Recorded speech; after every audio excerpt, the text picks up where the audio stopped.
I never trust the cloud. I don't anyway, because I've seen too many things. Like with microphones and cameras, things can go wrong sometimes, and I never know who's going to have access to the cloud that they say is secure. But there's still little bits and bytes floating around through the airways that I'm sure are not as secure as they wish. I know in the United States they passed some laws about 20 years ago that really opened up the access to data routes, internet, and so forth to the federal government. So, oh, we're just checking on bad guys, but you never know who's going to be in charge. So I'm not a fearful guy, but I am cautious. Anyway, enough of that. So, week 7 already. Again, the slides are uploaded to the Ignite group on Facebook. If you don't have access to that, it's a private group. Um, the videos are uploaded for they're open for public use on the YouTube channel, but the slides themselves are only on the Ignite group page. So if you'd like to have access to the slides, and you don't, I think many of you do. But if you don't, you'd like to have access to those, just send me a direct message on Facebook to Dwight D. Frank, not Dwight Frank, but Dwight D. Frank, with a friend request. I know who it is.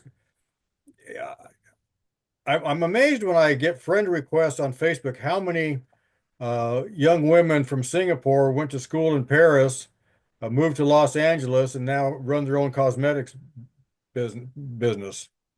And so either Singapore, Japan, or Korea. And so I don't accept friends unless I have some idea who they might be, or that they really have a legitimate interest in what we're doing.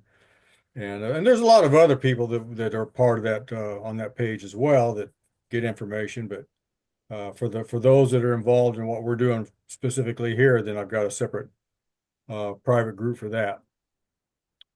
So, but send a direct message, a DM first, so I know, or all at the same time, so I know who it is, and I know to go ahead and add you to that Ignite Facebook Facebook group. Okay. Father,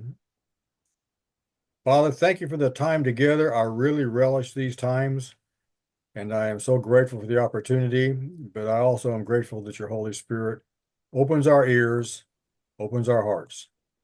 I pray you do that for us right now today. In Jesus' name. Okay. So, uh, tell me about what kind of things you guys came up with this week. We've been talking about motivation for a couple of weeks, leadership before that. So, what kind of things are stirring around with you folks?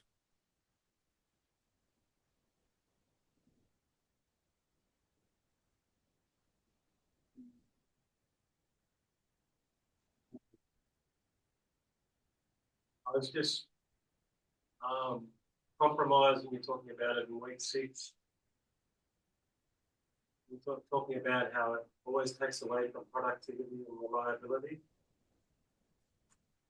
And so I was just thinking about ways, how do you motivate people to Hmm. get them back where um, so work builds self-esteem.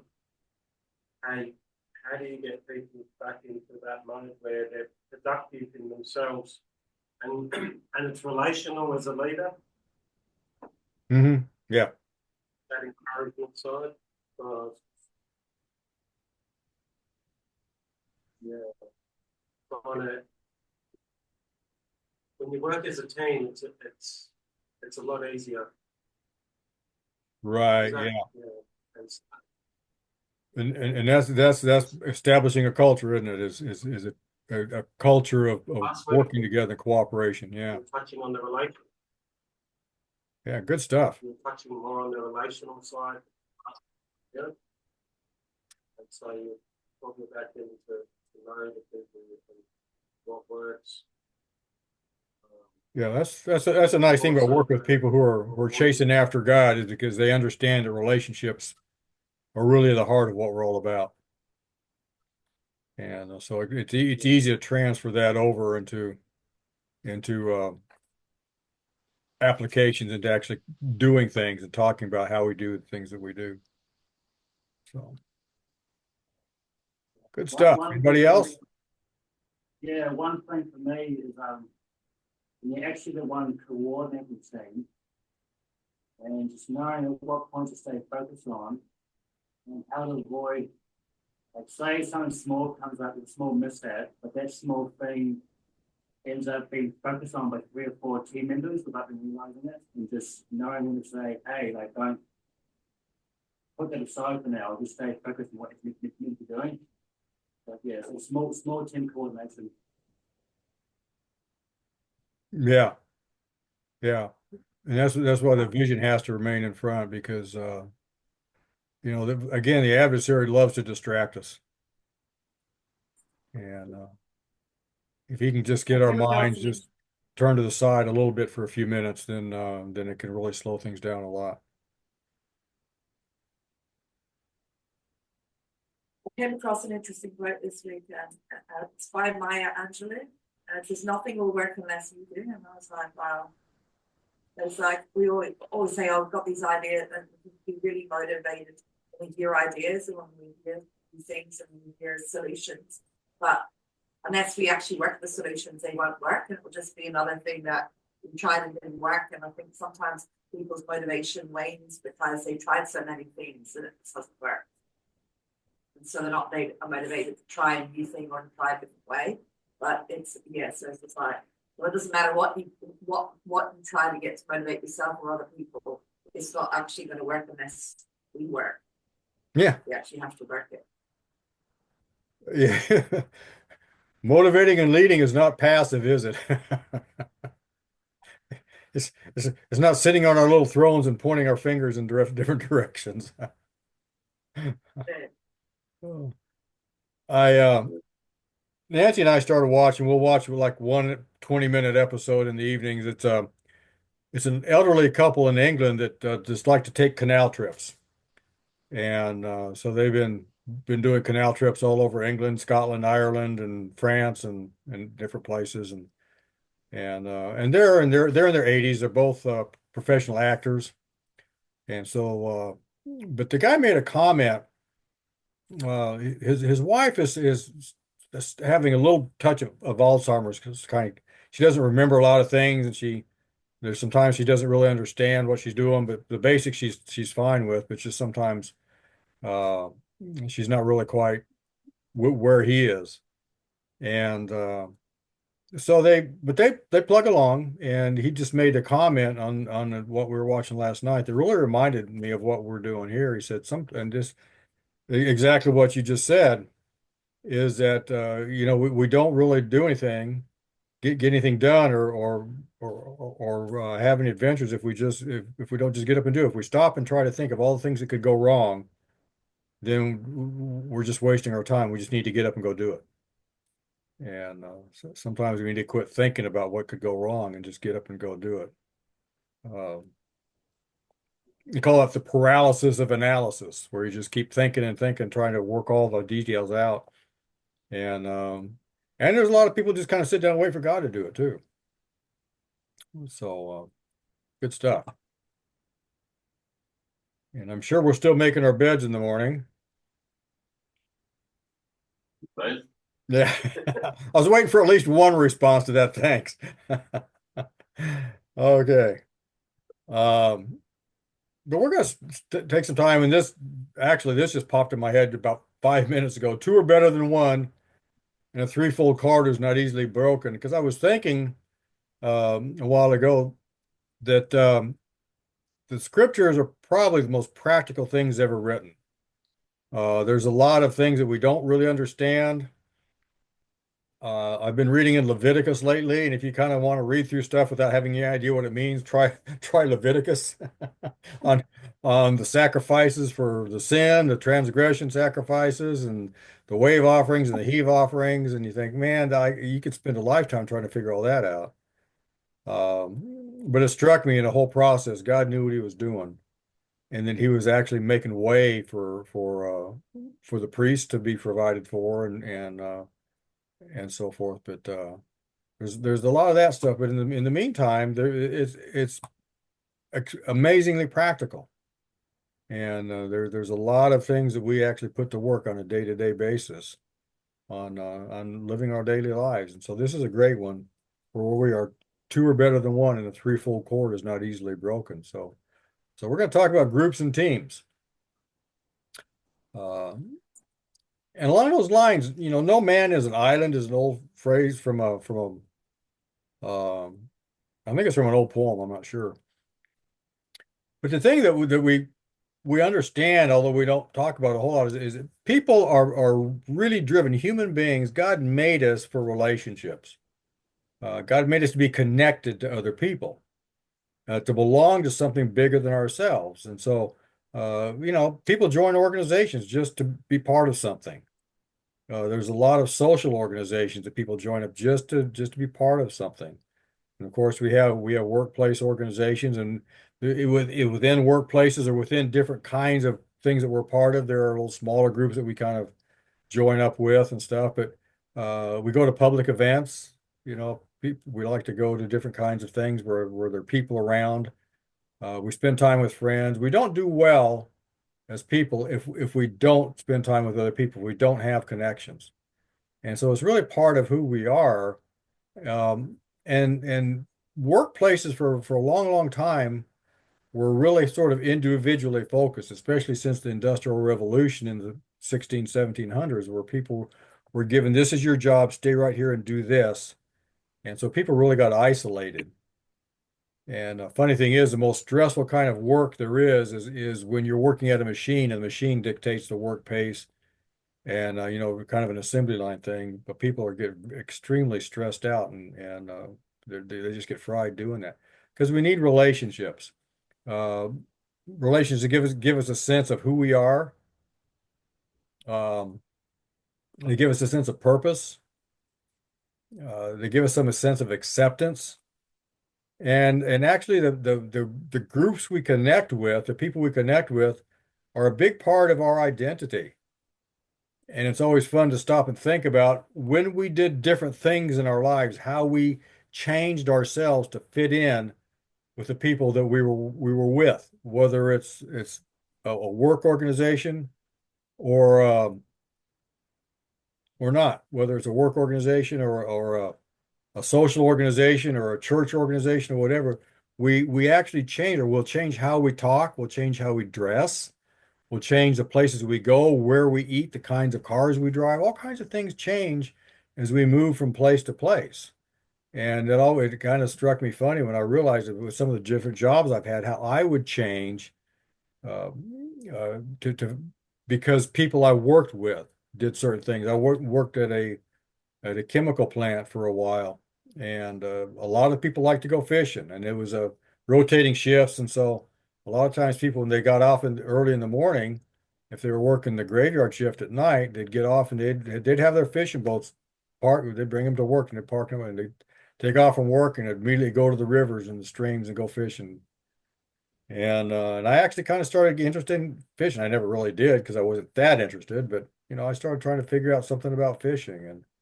And later on, another friend that I worked with liked to fish a lot, and I went fishing with him a few times. I thought, I've never liked to go fishing. It's just I like being out in nature. I love that, but I never really liked fish. So fishing was sort of just to me, perfect fishing was not having any bait on your hook, so you didn't catch anything. So, but I started kind of getting interested in doing that because the people I worked with did that, and it kind of changed something about me because of who I was hanging around. And honestly, the scary thing, kind of interesting and scary at the same time, if you stop and think about what kinds of things people will do to become part of a group that they think is valuable or think is important or uh, has a lot of appeal to them, they'll do some crazy, I mean, absolutely insane stuff. I live in a university town, and every year or two, some fraternity will get in trouble, and actually there's been some who have been totally shut down because of the things they would make the new members do to become bona fide members, to actually make it in. And there was a young man died last fall from too much alcohol, and not here in another state, but nobody in their right mind would do that. But to become part of that group, they would do things they shouldn't do.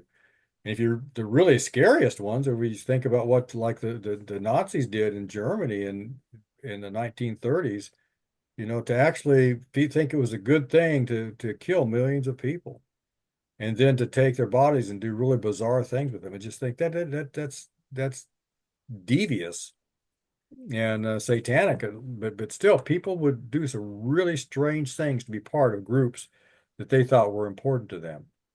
And so I'm not saying we need to do that, but it's a lesson we can learn about how our fellowship and how important those things are to us uh, in the workplace and outside of the workplace too. And the things that actually will make a group really attractive, that people really want to be a part of, because the more we want to be a part of a group, the more valuable it is to us. And the more we do to become a part of that, no, let me take that back. The more valuable we think it is, the more we're committed when we do join up, when we are accepted. And so when we get in, then we are totally committed to it. We are all in, and we're ready to do anything that needs to be done. Uh, and so some of the things that are really make it attractive is to have some high standards. Uh, the norms of how people look and how the people in the group present themselves and how the outside world sees them. If they have high standards, then people will really be driven to that. If they're exclusive, if it takes like Mensa, the club of the really highly intelligent people, they're exclusive, and you have to be somebody special to get in. And so if I'm part of that group, then that means I'm special. And so people really, really are attracted to that. A high purpose or a calling, if it's something that's got a high vision to it, and a higher calling that really helps mankind or helps other people or something like that. High social positions, people are attracted to that. Restrictive entrance requirements, if it's real easy for somebody to say yes, you can get in, or no, you can't. Then that makes it more attractive to us, because again, I'm somebody special if I'm part of that. If it's a smaller group, if it's limited in its size, if there's things that make it especially distinct or different from others, and if it's successful, there are some things that do that. We had some discussions on campus several years ago about the entrance standards to the university, and they were talking about lowering the standards. And I says, no, please. The last thing we ever want to do is lower the standards for admission.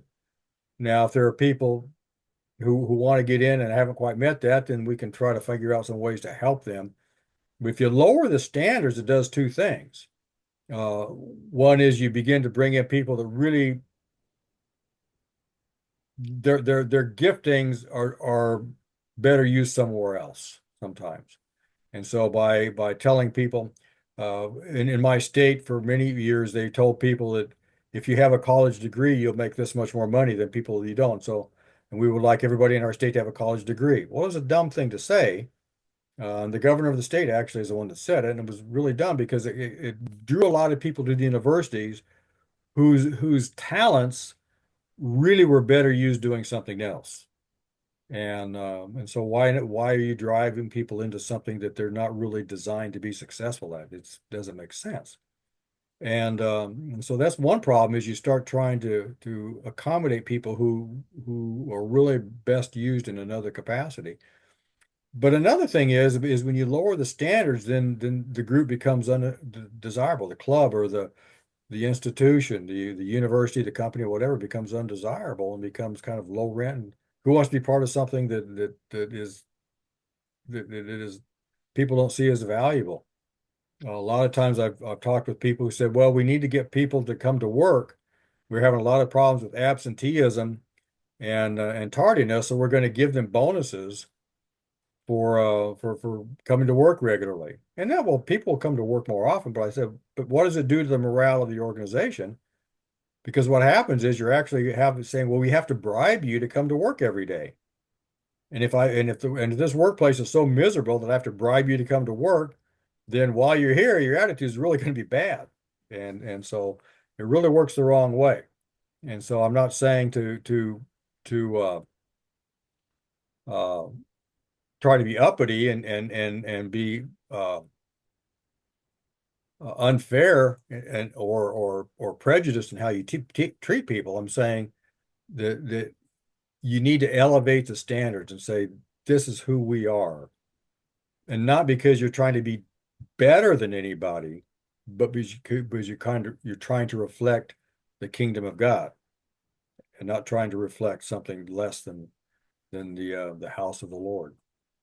Uh, but when we do become parts of high quality groups, then it boils down to people feeling like when you're in a group with high standards, when you're in with an organization or company, or especially a team with high standards or a successful team, then in our minds we're saying, I'm like these people. We're different from those people. Why? Because we have high standards, because we represent the King of Kings and the Lord of Lords, because we share life and light with other people. Whatever it is that makes us different from others, and we're pretty good. We're pretty good because of God's grace. And I know who I am when I'm here. When I'm part of this group, this is this is who I am, and this is what's expected of me, which gives us a real sense of peace as well. And so, and that's all part of our identity, part of, and as we said a while ago, it helps our self-esteem as well. So groups can really be a benefit for us. And we'll talk about some downsides here as well in a minute, but teams can be a fantastic tool for getting things done too. Teams can be more efficient. Teams can give us some fellowship and some relationships. Especially if the work is complicated, or challenging kinds of things, then teams can usually do those better. Teams can be more innovative and come up with new ideas and solutions. Teams can adapt and be more flexible than if you have people working individually. Teams can be really responsive when there's a challenge or a change, like you get a storm blowing on the tent. If everybody's got one focused job and this is the only thing I do, and you've got to sort of disassemble everything really quickly, then it's really hard to get people to flow together to do that. If you're working as a team, then there's the flow there already in place, and you can do that. And a lot of organizations are team-based structures. They don't have as many layers. They don't have this is the boss and this is this boss's boss and this boss's boss's boss and so on. But they sort of level it out to where uh, the team kind of directs itself more and more, and kind of gives it a lot of its own, provides a lot of management for itself. So a lot of organizations have started doing that. Uh, so we still with it?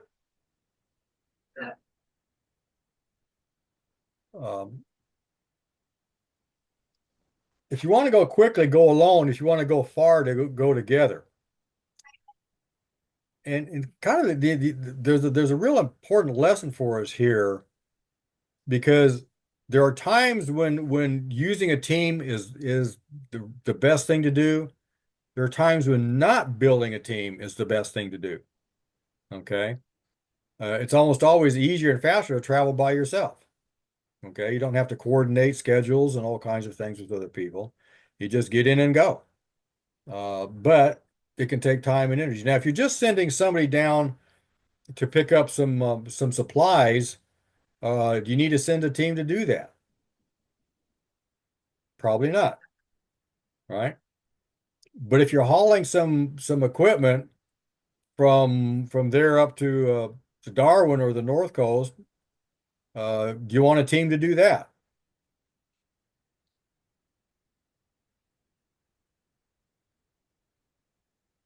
I'm guessing yes. I'm guessing that that's a time when a team would be a good thing. You can share the driving. You can share the planning. If nothing else, if you only have one person who can drive, then at least somebody else can be there and talk to them and, you know, annoy them enough to keep them awake. But there are times when we do different things. Uh, but to build a team takes a lot of time and effort. To get to the point where the team works well together, and you guys all have all seen this, you're well familiar with this, to get the team to where it works together uh, in kind of a seamless fashion to where everything sort of clicks together, it takes time and it takes effort to do that.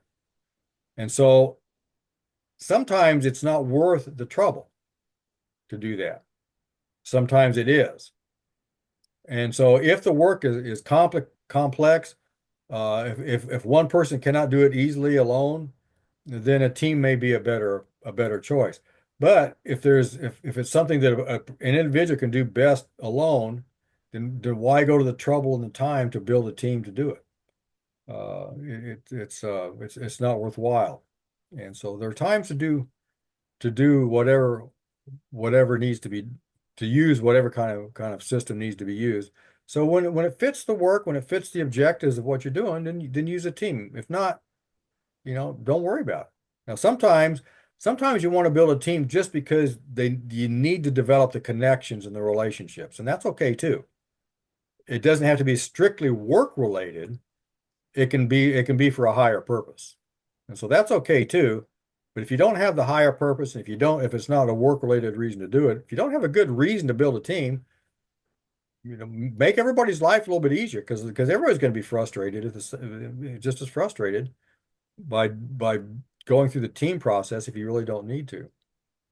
Uh, an old Ghanaian proverb, an army of sheep can be led by a lion can defeat an army of lions led by a sheep. Which is kind of obvious on the front end of it. But different kinds of teams need different kind of leadership and different kind of organization. Every team is not the same. Doing every different kind of things that teams can do is not the same. Sometimes the team needs a lot of structure. Sometimes it works best if everybody has this specific job and this is your place, this is what you do, and you do this, and so does this, and then they hand it to you and you hand it off to the next person. Um, in that way, or you've got this skill set, so you do these things. Somebody else has a different skill set, and we'll combine those and merge those together when at the right time. So it can be very structured or it can be very loose. So we've got these things to do. Let's figure out how to do it. Let's go. Everybody has a good idea of what needs to be done. Let's jump in and do it and kind of work our way through it as we go. So if the work needs to be really creative or flexible, then you may not want to have as tight a structure. Okay, you might want to have just a leaderless group that kind of works together and figures that. Again, it takes time to get to the point where you can do that. If it's really highly structured, it can be more efficient. If there's a lot of collaboration and talk and working together amongst them, then it can be more creative. So again, what did you have to do? And we're going to structure the team based upon what needs to happen. So you guys have any examples of those kinds of things?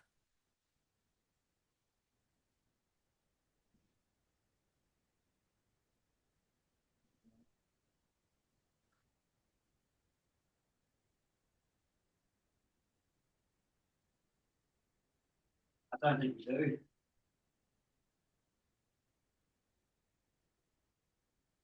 I'm sorry, I didn't hear you. I don't think we do. Well, let's move on. Now, you have to crawl before you can walk. Just like with you and me and everybody else as we grow up, we have to start with the baby steps and work into the bigger steps. For groups or teams to really get to where they work well together, there's processes, there's stages you have to go through. And I've seen it over and over and over again. I had one I've always had my classes work together in groups. And because they kind of feed information to one another and they kind of help teach one another. And and they learn how to work together with other people instead of being totally self-oriented, self-focused. And sometimes it's frustrating, and sometimes people try to go for a free ride, but we'll talk about how to stop that too. But there are four different, well, on this one summer, it was only a 4 week long class. I had, I divided the class up into the groups, and when they all met and stuff, I looked at one group and I thought this is going to be a problem. Because I knew you have to go through these stages to be able to function. And I knew this group was going to have some trouble because one of the guys in the group had just a few days before arrived from Japan and could barely speak English. Another girl was a black girl from the Virgin Islands, so two very different cultures. Another guy was a black guy from Queens, New York, which is a very racially divided and troublesome area where he came from. A lot of drugs and crime around where he grew up. Um, and he was a big football player too. Another guy had a ponytail, a long ponytail down to his waist, and kind of different strokes for him. And then another guy was a very um, preppy kind of a guy, professional fraternity officer and things like that. So, and I'm looking at them, and there was another woman in the group as well who was kind of represented a whole kind of an average of everybody. But I'm looking at them saying these guys don't speak the same language, they don't come from the same cultures. And for them to even learn how to talk and understand what one another are talking about at the very basic level about I will do this if you'll do that kind of stuff, it's going to take time to get there. And so I told him, I said, I've never done it before. It's the only time I ever offered to shift a group around. And the guy from New York says, no, we'll be all right. I said, okay. Everybody agree? Everybody agreed. About a week and a half later, and I said, well, I got to tell you, the work at the beginning may not be real good. It's going to be a challenge for you guys to do a good job early on, but it'll get better. And I knew it'd get better because I knew it would go through these different stages. And about a week and a half later, this young woman from the Virgin Islands stopped by my office and said, can I just do all the work by myself? Because she was on a scholarship, and if she didn't get straight A's, if she ever got a B, they'd pull her scholarship, she'd have to go home. And she said, I can't afford to lose my scholarship. I can't afford to get a B in this class.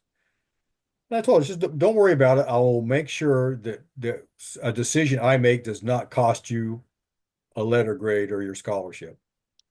And so I'll make sure that you're not penalized because of what I've done in the class. And she wasn't real happy with it, but I said, just give it a little time and we'll take another look for it. See me next week and see how things are going. And honestly, within 3 days, there was a noticeable turn in the work they did. And within the latter 2 weeks of the class, they were doing some of the best work in that course I'd ever seen. And they did a final project on diversity, which was really kind of entertaining because they really understood the issues.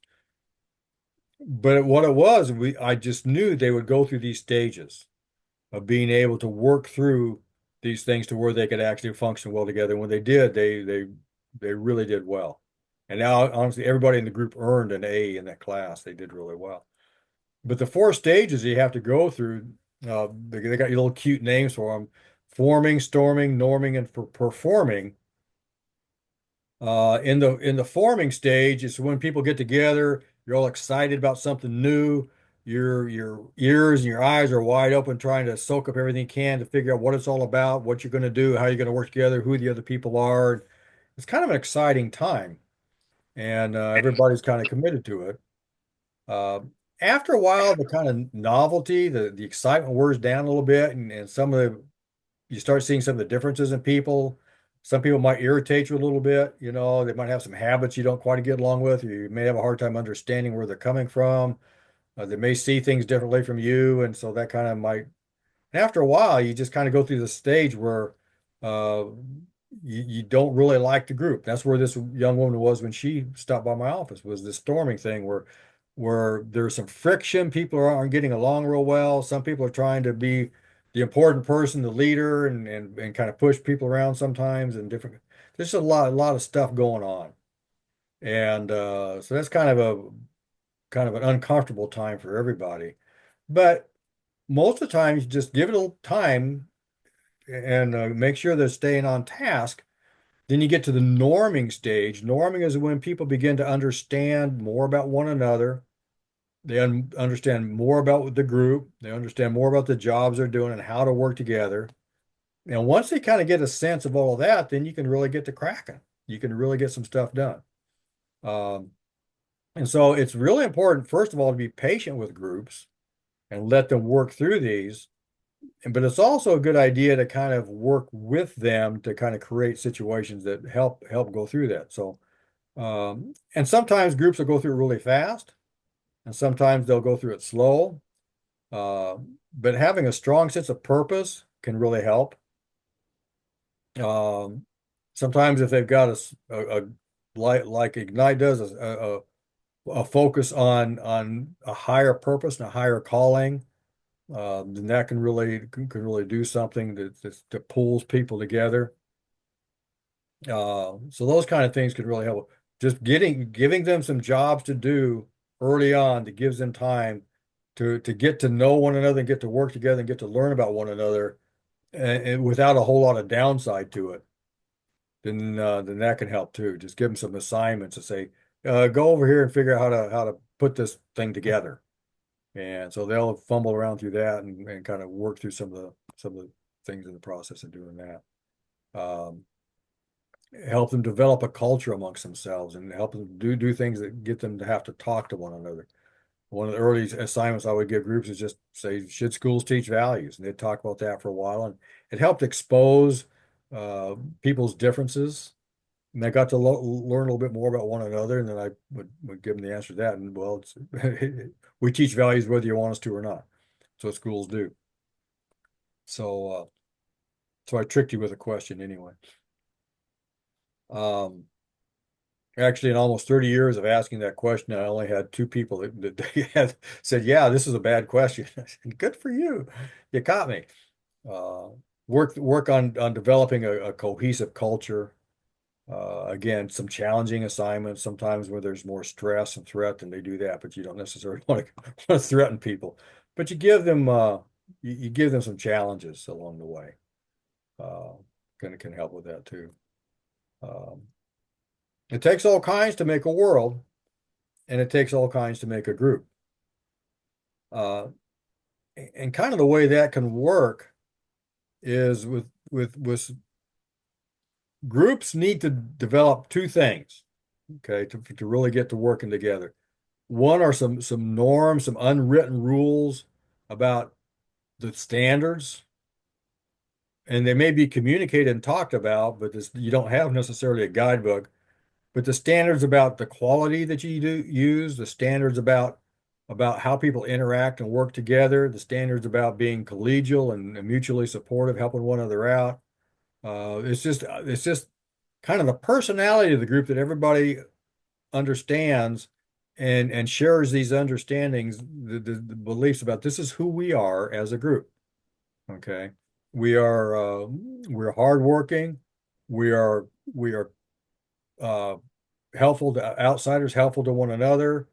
Um, we share information, we share our lives of whatever it is, whatever kind of things you do together as a group, and how to act when you're part of that group. And it may be different for you may be part of different kinds of teams.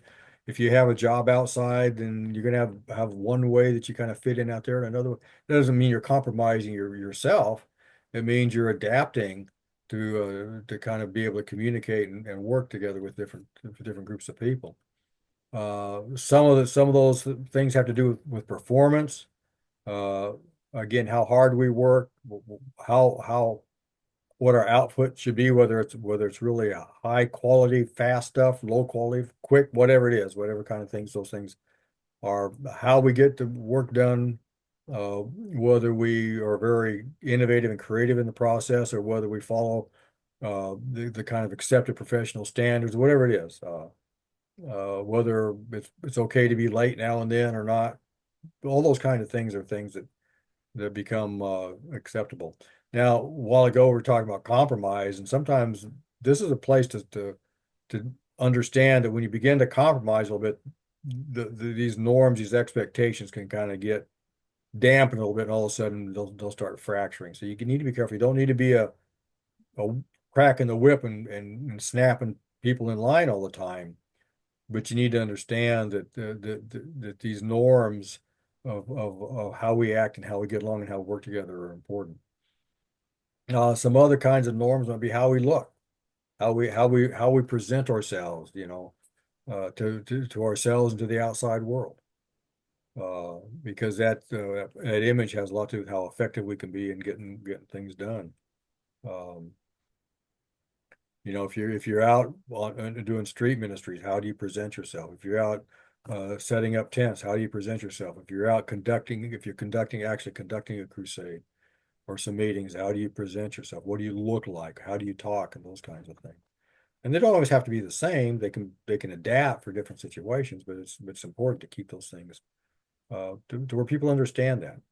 And I remember Dr. Wayne talking about a situation, it was about some t-shirts or something like that. And I remember what he was talking about. If I understood it right, he said Anna stepped in and says, "No, we don't need to do that because that's not who we are." And that's a great example of having the norms. Wow.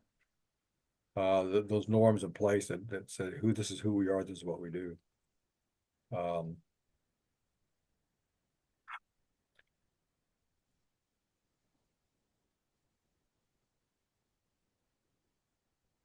I just lost my place. There we are. That's where we were. Okay. All right. So give those things time to grow and to develop, and for people to really learn who we are when we're together.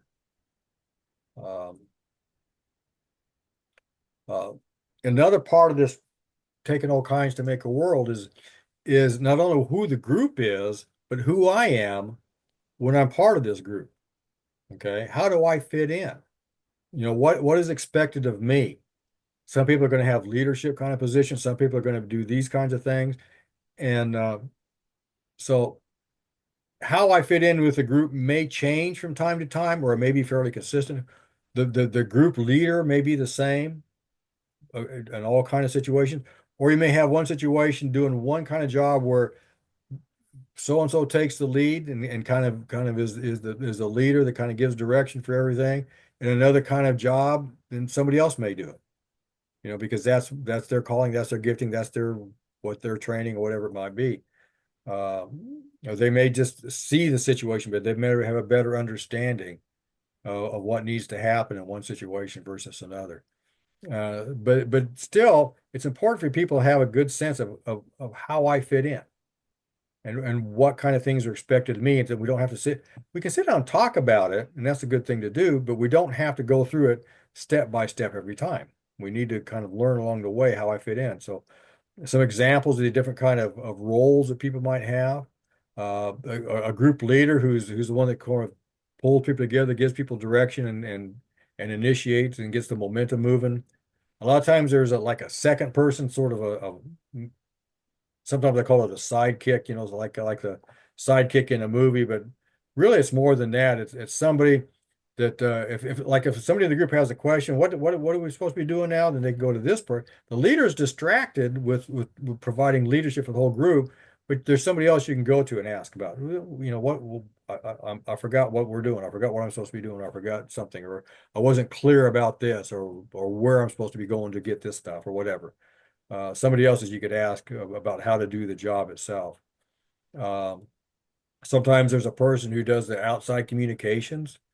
Who's kind of chief one in charge of addressing the public, whether it's going out looking for supplies, materials, and equipment, and whether it's developing outside relationships and connections. You may have some people that do that.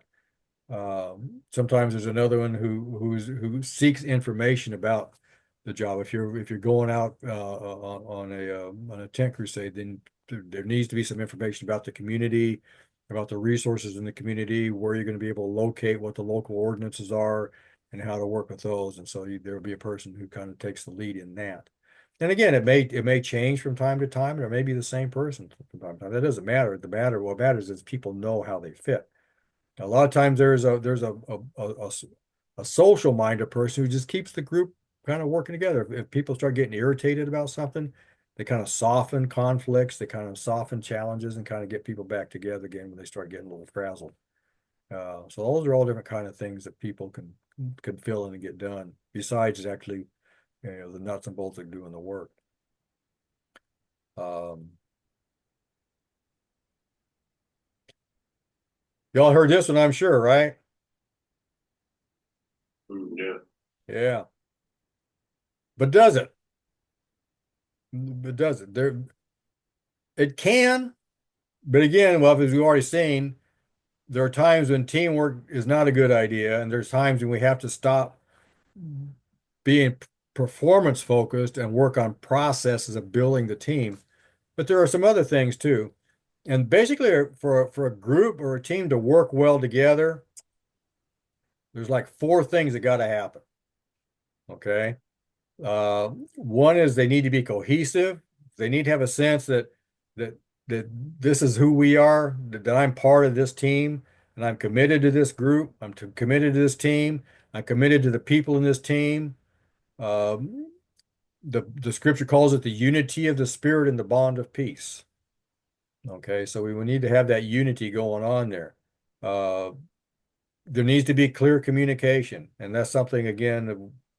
Anytime you guys understand better than I do when you got a group of people together doing anything, communication is important, whether it's a big corporation or a small group of people on the street. If it's not without communication, it's just a mob and nothing gets done. They have to have common goals. Everybody's pulling in the same direction. Otherwise, it's just it's chaos. It's a mess. So cohesiveness, communication, common goals, and you got to make sure those norms and those rules, the unwritten rules about who we are and how I fit, they need to be established. They need to find a place. They need to find root. So, as a leader and manager or a member of the group, those things are really in the front of what we need to be focused on. Make sure they're happening. I feel like I'm doing a lot of talking here. I'm not. I wonder if just not having the picture makes a difference, but I'm not getting a lot of sense of feedback or that I'm really communicating anything. So, am I communicating anything? Yeah, it's been- Real good. So, this might be a good one. I don't want to start tooting my own horn, but this might be a good one to go kind of check the slides out as you go, because these are really useful. And a lot of these things I learned without knowing what I was learning. I think you guys are in the same boat. You've learned a lot of these things without realizing you were learning these things, and all of a sudden people put names and labels on them, and so. But we need to make sure this thing's happening. This stuff's happening. I know we just end with this one. If the blind leads the blind, both will fall into the ditch, is what it says in Matthew 15:14. And that is, and the reason for that saying that is that if groups get really cohesive, if groups are really tightly focused, there are problems with that too. The more cohesive you are, the more you have this we kind of feeling about this is us, and the more tightly connected the group is, the more productive they can be. And it's critical. It's really important to do that. But there's also some problems that can creep in too. The group members can be proud, and they can we're better than everybody else. They're vulnerable to deception, because if somebody in the group spouts out one idea, then people are more likely to go along with it, even if it's wrong. And so it's easier to fall into deception because you're not going to try to disagree with people. Getting elite, like we're special. We're better than the Baptists because they don't speak in tongues, or whatever. And I don't know how many Pentecostal churches I've been in, or charismatic churches, where you get that kind of a feeling Why? And they live in, well, we're not like those Baptists. I said, what are you talking about? You're like those Baptists, does God like you better for some reason? I don't understand. Exclusive, they could kind of close the doors on reaching out and inviting people on just sort of the boundaries between the organization, the group, and people on the outside. They can really kind of draw some tight lines around. They can become abusive.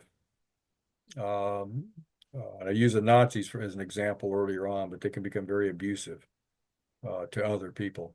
And at the end of the day, very cohesive groups can become cults. And I've seen churches that really started getting some cult-like behavior by worshiping the leader in the group and not our Father in heaven. So it's critical as a leader to be aware of those kinds of things. The primary thing to do with that is look to Jesus, the author and finisher of our faith. Pursue the unity of the Spirit and the bond of peace, esteeming others higher than yourself. So, and we'll actually get into some other traps next week when we get into this a little bit more. So, any comments, any questions?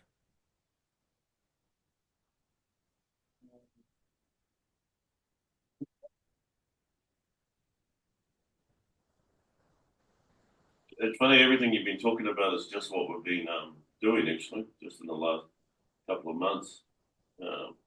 Especially as a leader, like just even with the tents, just seeing the strength in each person and letting them go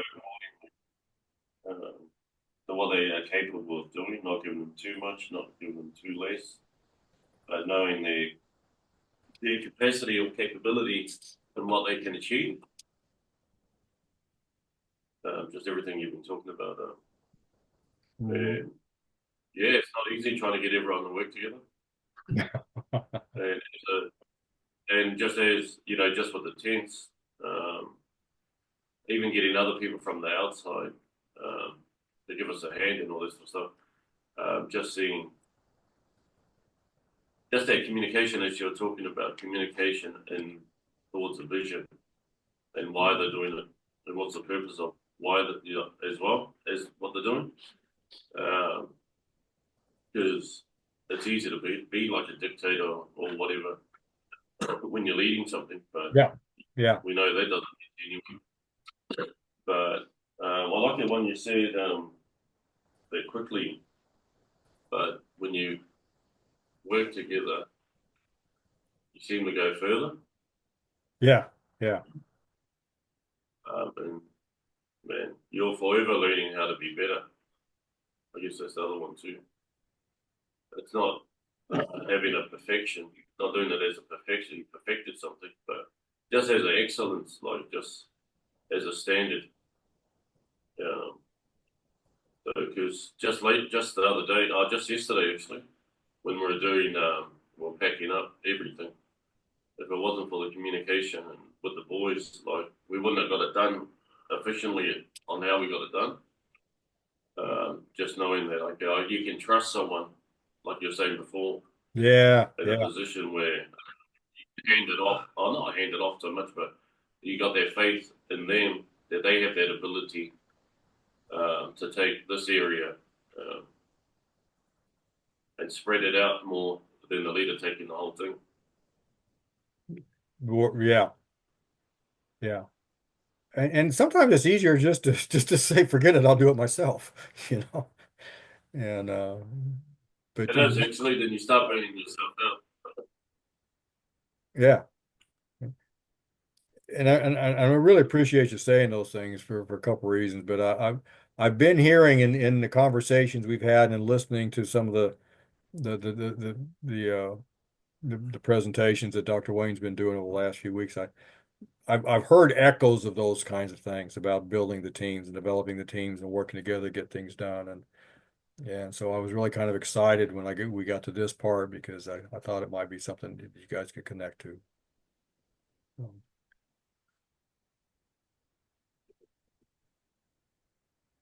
Anything else?